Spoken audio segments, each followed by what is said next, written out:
આજે નવજીવનની ટીમ અમદાવાદના રિવરફ્રન્ટ ખાતે પહોંચી છે। આ એ જ રિવરફ્રન્ટ છે કે જ્યાં અનેક લોકોએ આત્મહત્યા કરી છે, અનેક લોકોએ આત્મહત્યાનો પ્રયાસ કર્યો છે। અનેક લોકોના મોબાઈલ, વીંટી જેવી અનેક વસ્તુઓ આ રિવરફ્રન્ટની અંદર પડી જતી હોય છે।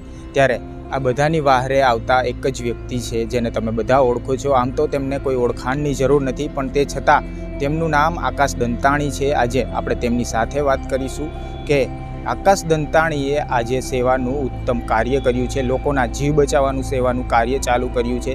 તે ક્યારથી ચાલુ કર્યું છે, શું હકીકત છે, આકાશ દંતાણી ક્યારથી આ સેવાનું કાર્ય કરે છે, લોકોના જીવ બચાવે છે અને તે લોકો દ્વારા તેમને કેવા પ્રતિસાદ મળે છે અથવા તે કેવો અનુભવ કરે છે આ લોકોના જીવ બચાવ્યા પછી।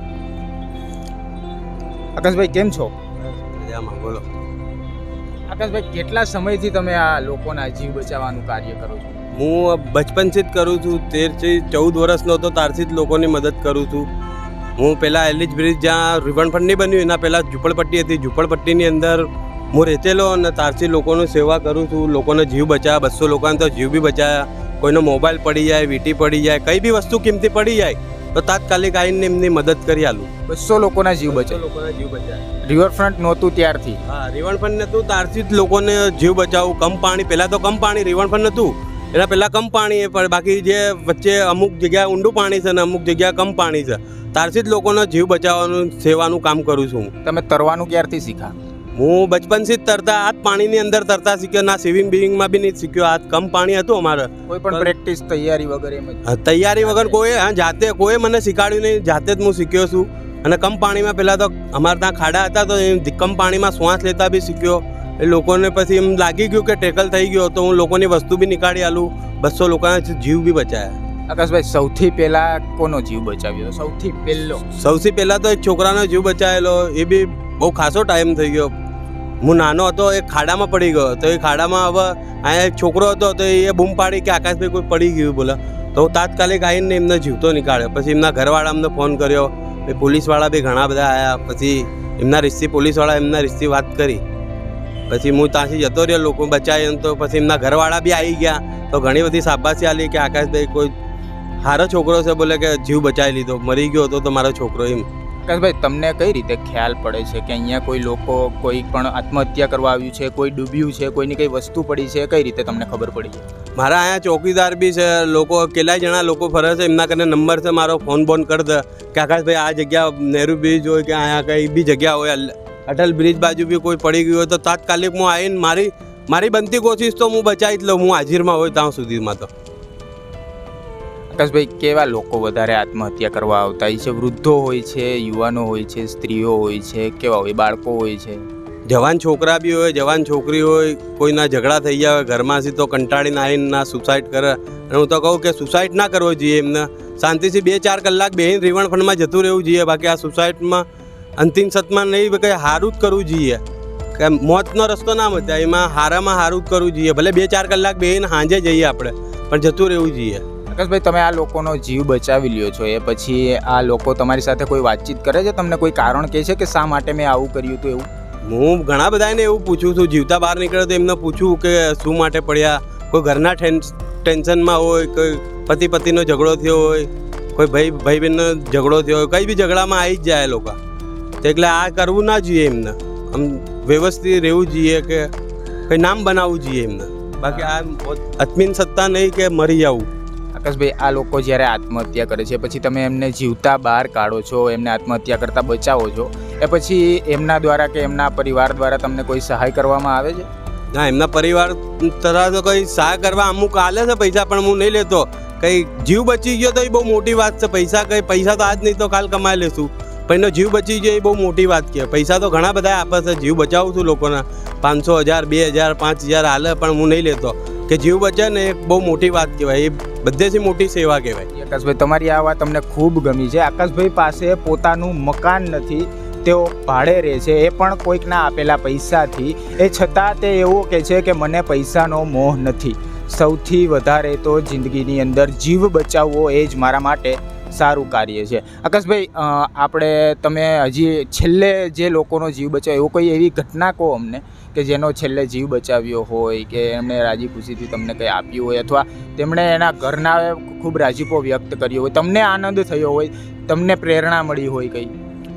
એક છોકરી હતી, એમાં એક નાનું બાળક હતું ને છોકરી હતી. હવે એમ કે મારું બાળક અહીંયા બહાર રાખો ને, એ કૂદી ગઈ, બાળક રાખીને બહારથી કૂદી ગઈ.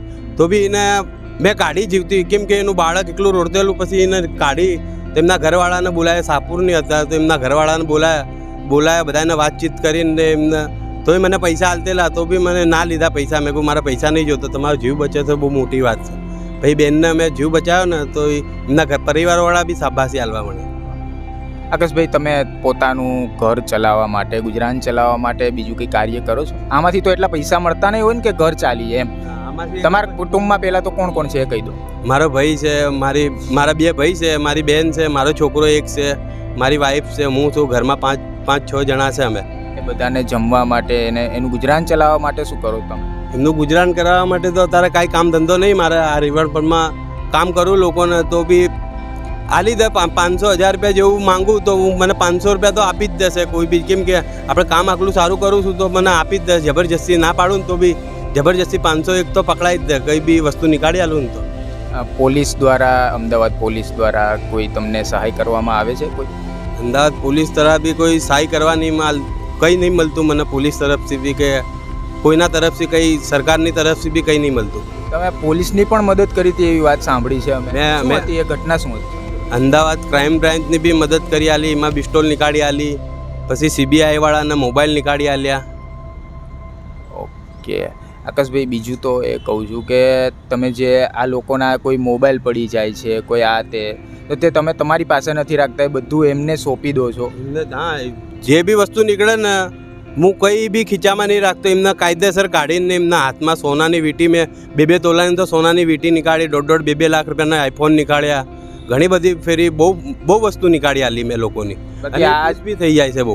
બાકી આ જમાનામાં તો આવી રીતે લોયલ હોવું બહુ અઘરું છે, કારણ કે લોકો આવી બધી તમારી પાસે કળા હોય તો કે આઈફોન લઈને હું જ પોતે રાખું ને, હું એટલો ગરીબ છું. તો અમુકના મનમાં એવું થાય. બાકી આપણા મનમાં એવું પાપ નહીં કે લોકોની વસ્તુ નીકળે ને તો એ બી બહુ ખુશી થઈ જાય ને હું બી બહુ ખુશી થઈ જાઉં કે લોકોની વસ્તુ નીકળીને ના આપવું બહુ મહત્ત્વની વાત છે. કે નહીં, વિશ્વાસ એક બહુ મોટી ચીજ કહેવાય. આમાં કઈ રીતે આકાશભાઈ, આમાં કંઈ દેખાતું નથી રિવરફ્રન્ટના પાણીની અંદર કે કઈ જગ્યાએ શું વસ્તુ પડી છે, તમે કઈ રીતે શોધી લો છો? મારું તો આખું બચપનનું આ રિવરફ્રન્ટની અંદર આખું બચપનનું નીકળી ગયું, એટલે મને હર એક જગ્યાની નોલેજ છે કે કઈ બાજુ વસ્તુ કાં પડી હશે તો કઈ બાજુ ગઈ હશે, એ બધું મને નોલેજ છે. અમુક વસ્તુ કેવી ખાડામાં બી ઘૂસી જાય, એટલે ઇમ્પોસિબલ હોય તો બી હું મારી મદદ કરું, કે જેટલી બી મદદ મારી થાય ને એટલી પૂરી મદદ કરી નાખું, પણ વસ્તુ હાજિલ કરી દઉં ખરી સામેવાળાને. તો આ આકાશભાઈ દંતાણી છે કે જેમણે રિવરફ્રન્ટ ઉપરથી અત્યાર સુધીમાં 200 લોકોના જીવ બચાવ્યા છે. કોઈ પણ વ્યક્તિએ આત્મહત્યા કરી હોય, કોઈ વ્યક્તિનો મોબાઈલ, વીંટી કે સોનાની કોઈ વસ્તુ પડી ગઈ હોય, તે છતાં આકાશભાઈ કોઈ પણ નિસ્વાર્થ ભાવે લોકોની મદદ કરે છે. આકાશભાઈએ જણાવ્યું તે રીતે આકાશભાઈએ નિસ્વાર્થપણે સેવા કરી 200 જેટલા લોકોના જીવ બચાવ્યા છે. જો તમારી આજુબાજુ પણ કોઈ આવા લોકો હોય અથવા તમે તેને ઓળખતા હોય કે જેઓ ઉમદા સેવાનું કાર્ય કરતા હોય, કોઈનો જીવ બચાવતા હોય, તો નવજીવનની ટીમનો જરૂરથી સંપર્ક કરજો. જો આવા જ અવનવા વિડીયો, અવનવી સ્ટોરીઓ તમને પસંદ આવતી હોય તો નવજીવન ન્યૂઝની ચેનલને લાઇક, શેર અને ખાસ તો સબસ્ક્રાઈબ કરવાનું ભૂલશો નહીં. હાલ સુધીમાં મને અને મારા સાથી મિત્ર ભાર્ગવ મકવાણાને રજા આપશો. એક નવા વિડીયો સાથે ફરીવાર મળીશું. નમસ્કાર.